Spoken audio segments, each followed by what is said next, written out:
Hi folks, and welcome to this episode of Michael's Backyard Marina. My gosh, it's raining outboards around here. I just picked up, I believe it's a 1966, for going by the serial number, Mercury short shaft 6-horse outboard. It is a neat old motor. Just got it yesterday. Had to drive about 100 miles to get it, but I think it was worth it. We're gonna see what's going on with this guy and see what we can figure out. It was running when I got it, and it'll be running when I still have it. But it was doing some interesting stuff. Let me describe what's going on. Now, when I got there to pick it up, the gentleman I got it from had it hanging in on a barrel of water, so I could test run it. He said it ran, and it did start up, and it ran really good. Revved up nice. The interesting part here is this lever was in this position here, which is neutral. Well, on the other Mercuries that I've been playing with, the neutral straight up and down, and then back is reverse, and this is forward, and forward is forward. Well, I put this in what I would call forward, and while it was running, and water would swirl up out of the back. So I'm like, okay, cool, revved it up, put it back into neutral, switched it to reverse, and revved it up, and water still boiled out the back. And it should have been boiling up the front of the barrel, which I thought was very interesting. So, when I pull that lower foot off, we're gonna see what we can discover causes that. The carburetor seems to be in good shape. Like I said, it ran good. He's got a little sticker on here, 50-to-1, 2-stroke. That's what I'll be running in it. But yeah, the paint's a little chipped up here and there, but overall, it's in really good shape. The skeg on the bottom has got a little chunk missing off of it, just a small chunk. 3-blade prop. Anyway, we're gonna dig into this a little deeper. It's really clean under the hood. We'll take a quick look under there if you like.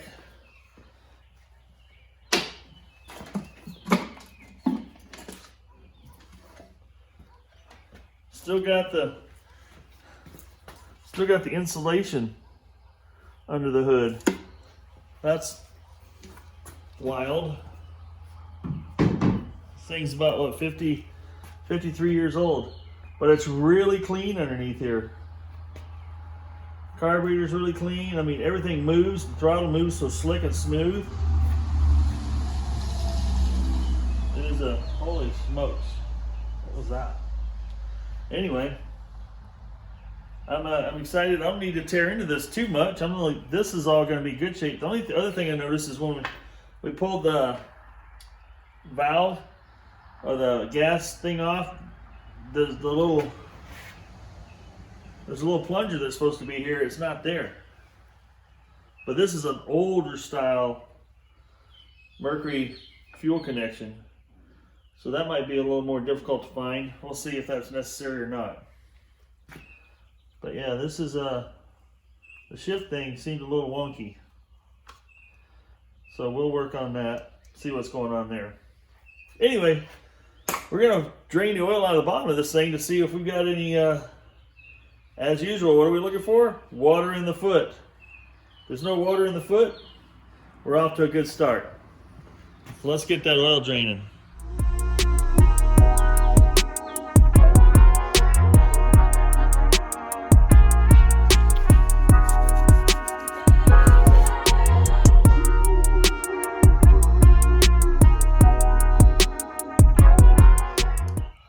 Time for the moment of truth.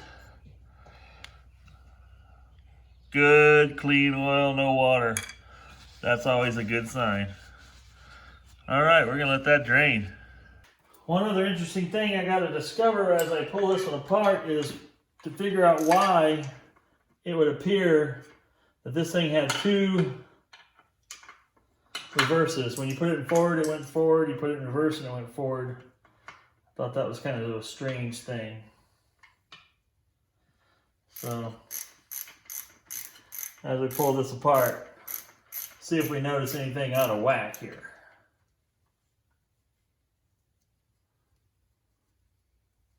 It is a cool little motor for being a 66. And as usual, I pull this 1/2-inch socket, takes this off, 9/16 wrench takes this loose.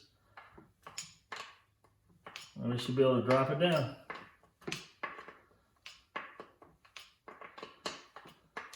I got to get to look at the water pump, so I make sure I order the right parts and pieces. I'll give her some gentle taps.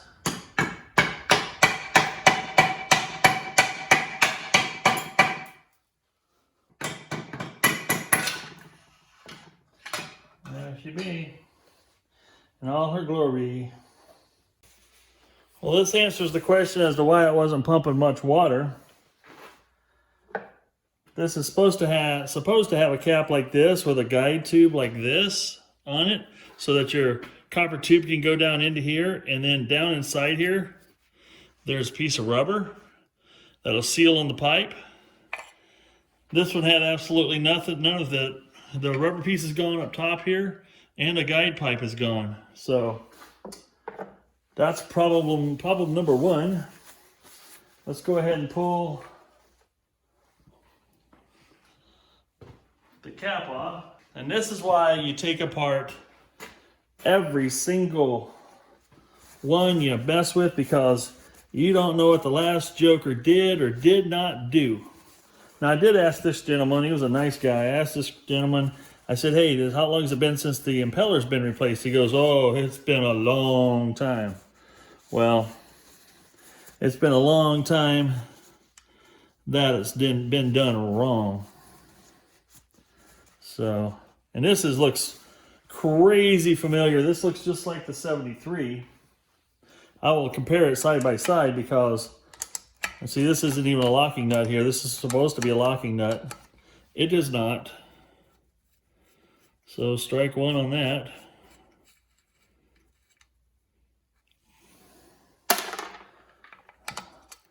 But we'll see at comparisons, because I have trouble locating parts for the other thing that should have been up here on top of this seal.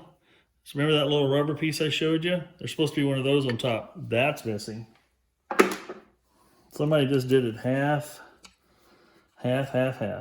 So bad. So frustrating. But at least now I know why it wasn't pumping water. The impeller might be like brand new, but if it doesn't seal up around the tube, nothing's gonna happen. Looks like for some reason this stud's backing out instead of the nut backing off, but I'm okay with that. That'll play. Let's go ahead and lift this off here and see what we got.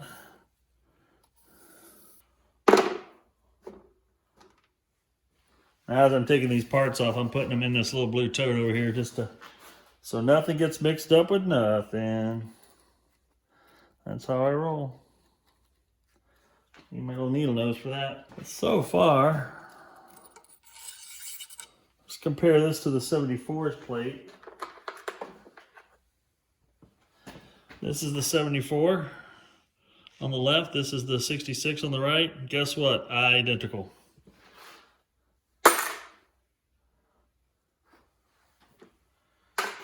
So even though 66 parts are hard to find or look up, it definitely looks like 73 parts will work.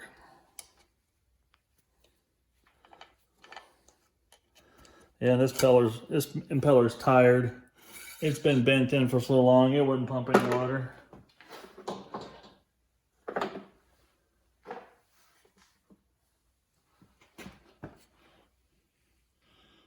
$73, $66. Looks like they're completely interchangeable. Good job, Mercury Engineering. Good job. Sometimes engineers change things for change's sake, not necessarily making it better. Got the little key. Now we're going to pry this out. Get this little pickup tube out of the way. Looks like the rubber's kind of okay in here and here. Like I said, missing in the top. And now we can gently work this up out of there. I'm going to blow the excess water out of there so I don't get it down in the lower case. One thing I want to make a note of is when you go to pry this off, I took some brake cleaner, sprayed all through here because this was full of sand down in here. And the last thing you want to do is pull this out and have a bunch of sand drop into your case, because lo and behold, you'll never get all that sand out of there. Flush and flush as you may, there's going to be 3 grits of sand in there that's going to destroy your gear case eventually.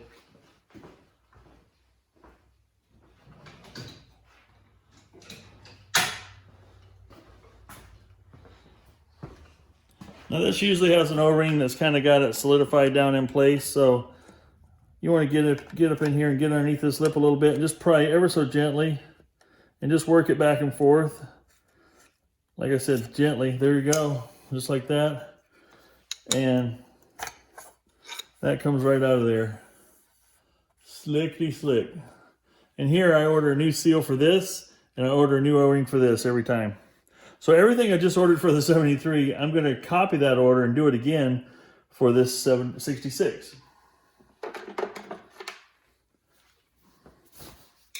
And like I did before, I'm going to protect that bearing right there from any dust and dirt from getting in it. I'm going to take a paper towel, wad it up, and stick it in there. So now I roll this paper towel up a lot like that. And then take a good clean screwdriver and just work it down in there. What that's going to do is while this is setting, it won't let any other dirt or grit get down in that bearing area. And that'll keep that bearing clean, which is the key to it. It's lasted this long. Let's not shorten its life. There we go. Now that that's protected, we shall go order some parts, wait for them to arrive.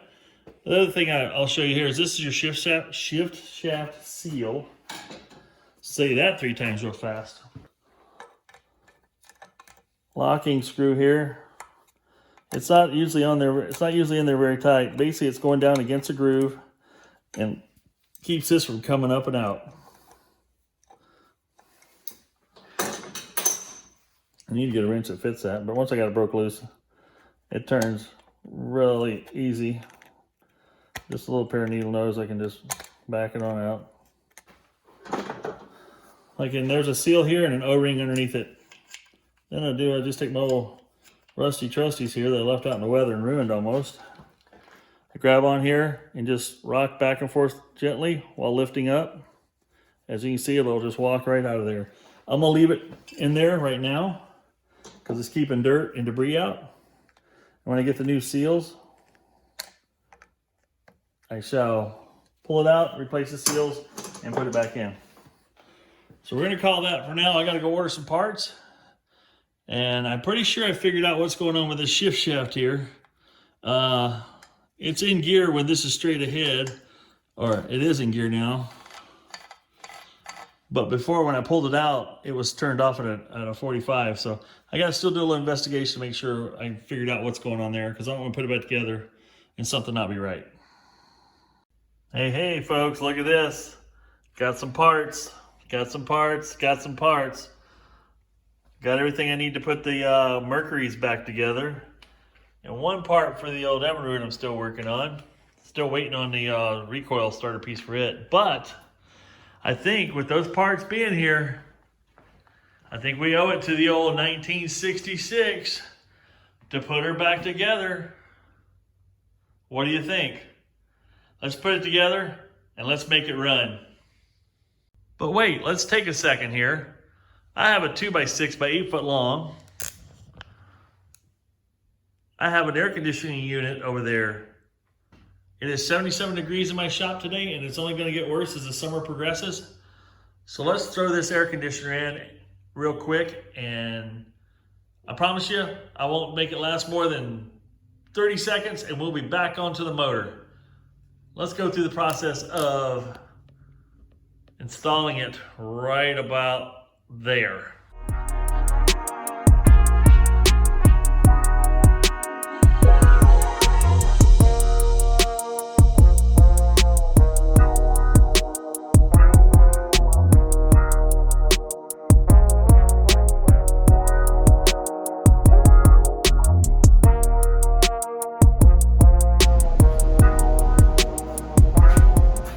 That wasn't too bad. About an hour and a half. People say that I'm not cool. This says I'm gonna be cool. Dad joke, hit you from out of nowhere. Let's get back to working on a Mercury right now. Well, now that we have the parts for this old 1966, we're gonna finish taking this seal out. Maybe. Might need to back that off a little bit more.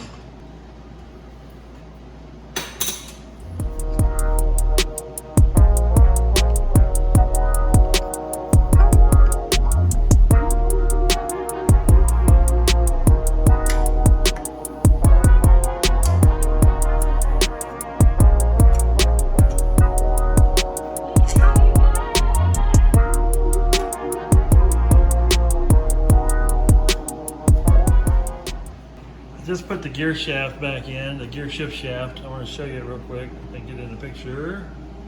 Right here, focus, focus.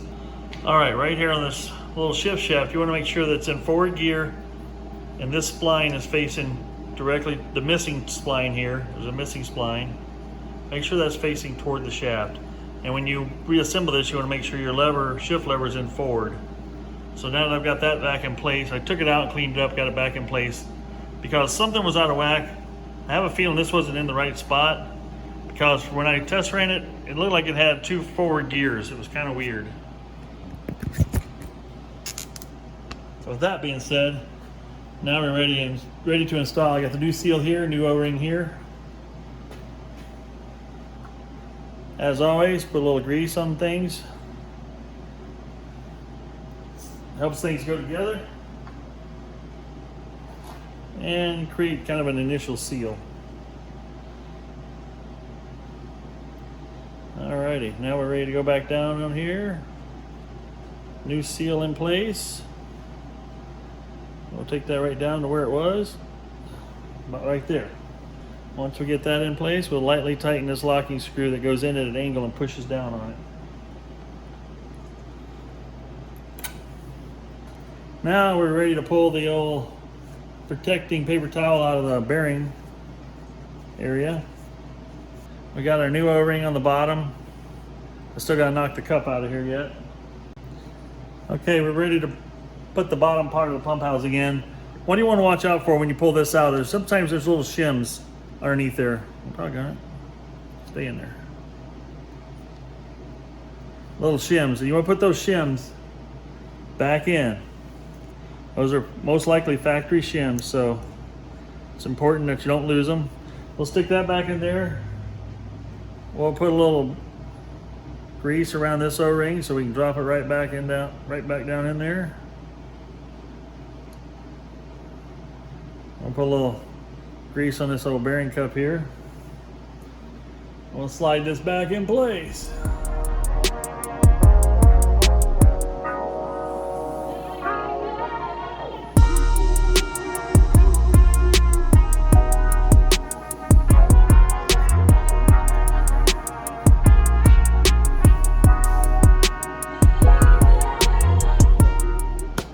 There, pops right in, sealed up. All right, now the tricky of all tricks, getting this little rubber impeller down in there without dropping the key.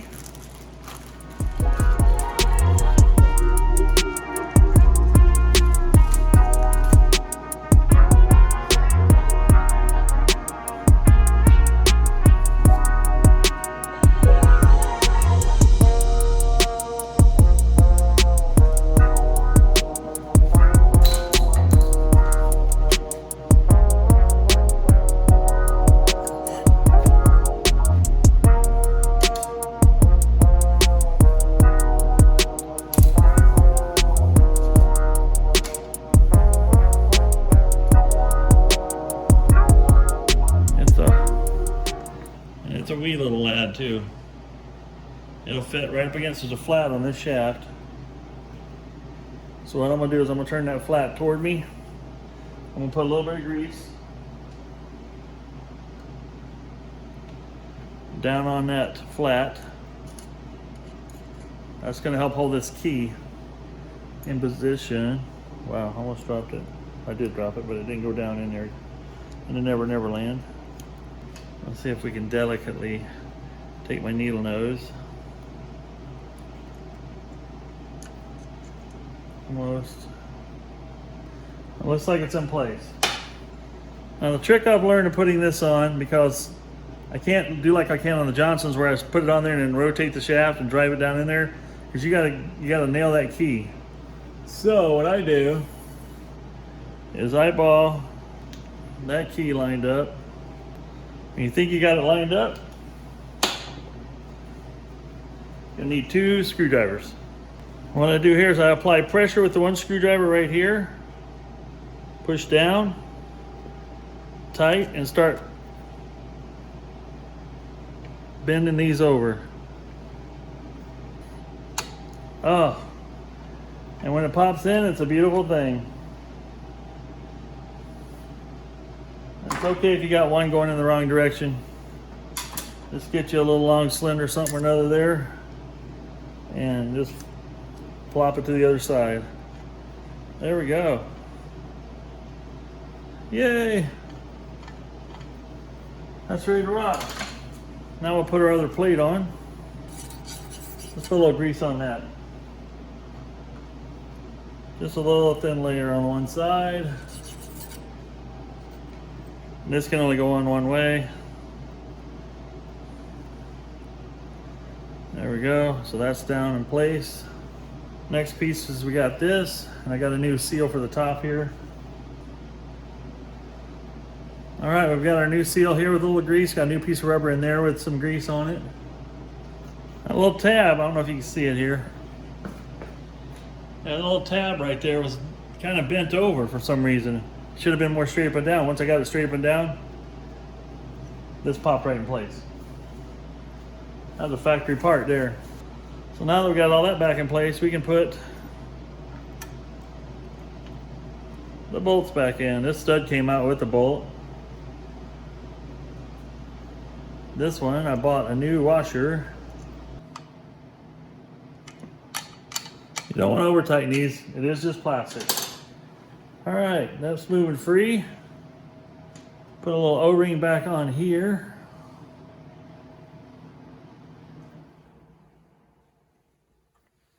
Hey, my air conditioner just kicked off.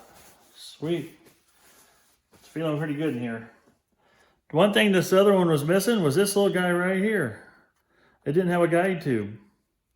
That was supposed to be there to help guide the water pickup into the thing. That was missing. So I'm pretty sure, looking at it, that this wasn't making the right seal, and it was just not puking. It was puking water out everywhere but where it was supposed to go.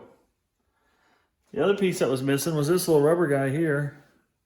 Matter of fact, I think it had it. It was just dried out. I think it might have been missing on my other one. We'll see. But that goes on top of there like that. And just like that, I've used all my parts. Yep. Then I got the water pickup tube we got to put back in. A little dab will do you for grease around there, and a little dab around here.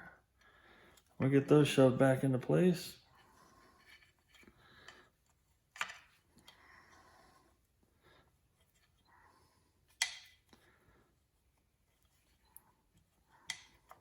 Just like that.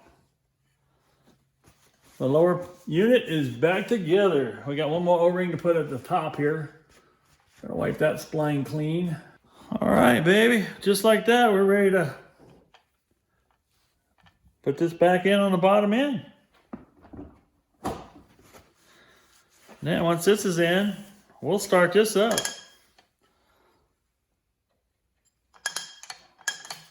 Yeah. Everything's where it should be right now, so we should be able to slide it right back in there.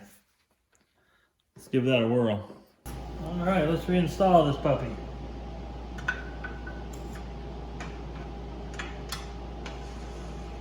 Nice thing is I can see that tube going inside the other tube now where it couldn't before.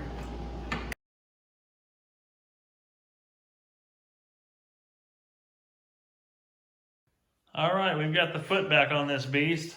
I think we're ready to make sure it's got enough oil in the foot. All right, very good. We've got the foot on this thing. We got the oil topped off in the foot. We're ready to drop it in the tank. Let's see how she runs, and let's make sure she'll pump some water now. Well, folks, I know it's a little dark out here, but we got her in the tank, clamped down, Choke's on. Let's see here. Start.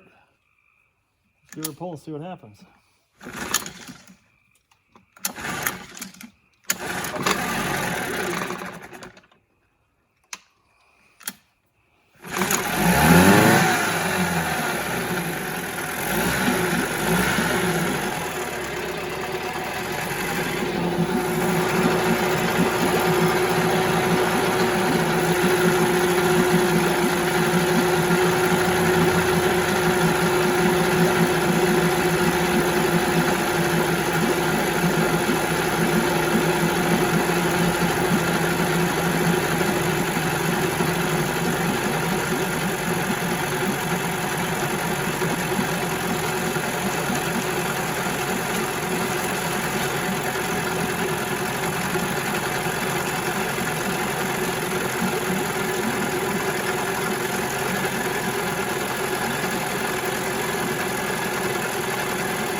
You didn't do that the night before. Now she's pumping on some water.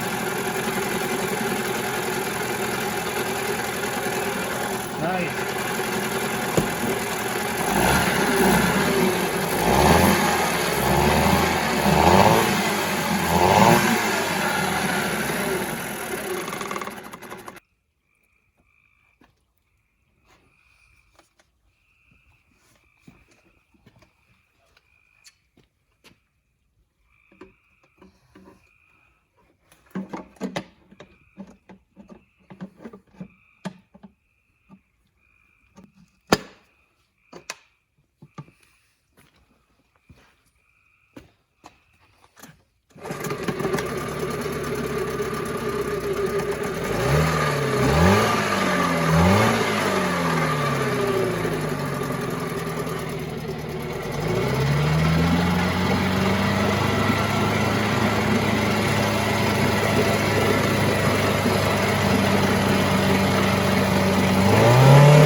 Imagine just trolling with that chicken right along as your kicker motor.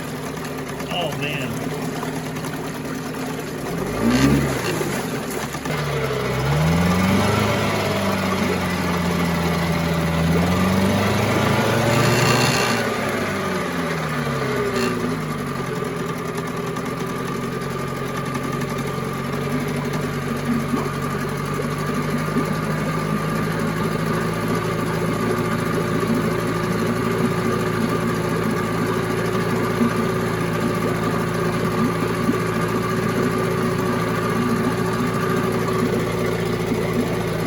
Some good water. There she goes. She's running out now. Boom. All right. Well, folks, sitting here drinking my ice water. In the cool garage. I'll tell you what, you heard of fireside chats. We're going to call this one a Mercury side chat, the old Merc60. 6 horsepower twin, 1966 short shaft, 3-blade prop, 2-stroke wonder. That thing runs so smooth. You heard it. That thing is didn't take anything to start it. Once it's warmed up, it takes even less to start it. This is going to make somebody a real good motor for their small boat, or it's going to make a real nice kicker on the back of their bigger boat that needs a kicker for trolling. This thing just, I don't know if you're going to find a sweeter. Yeah, the paint looks a little chipped up here and there, but I tell you what, under the hood here, she's a beauty. She's as clean as they come. And but she's got a fresh water pump, fresh gear oil. And I didn't do anything to the fuel pump or the carburetor, because why would you? If it runs that good, why would you touch it? But if you don't do the water pump, and I guarantee you this one was on its way out, it was looking pretty tough.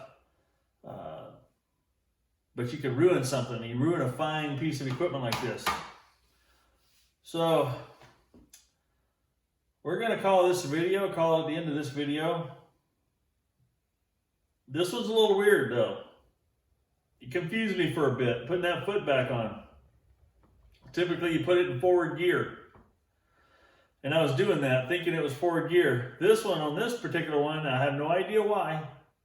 But when you pull it back, that's forward. You pull it forward, and that's reverse. Is that something they did in 66?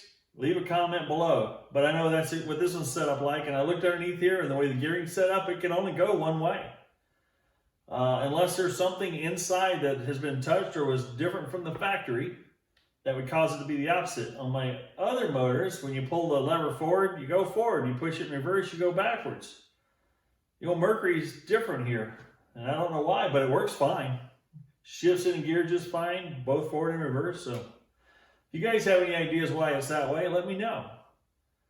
But I'll tell you what, folks, this has been enjoyable. It was a little bit of an exercise in frustration until I figured out this forward reverse thing. Once I got that figured out, the bottom end went right together, just as easily as it came apart. But I got a 73 I'm working on, and that'll probably be my next victim. And I'm kind of curious now if it's the same way, but I don't think it is. I don't think it is. But we'll watch the next video. I'll probably talk about it because, like I said, this one took me a few minutes to get that foot back together. It should have taken a couple of minutes. It took me an hour and a half of messing around to figure out what the heck was going on. But she's a good one. It's going to go to a new home. I'm not going to keep it. As many as these as I have, I'd really like to keep them all as a collection. But I've had fun working on them. And now they need to go to a new home. But I hope you folks had some fun watching this video. I hope it was helpful. I hope you got to see some insights and things that that helps you get your outboard going or maintenance it. But until next time, you guys get out there and have some fun, enjoy life, relax hard, work hard. I don't know, is that a new saying? I doubt it. You guys take care. Until I see you next time, be good. Michael out.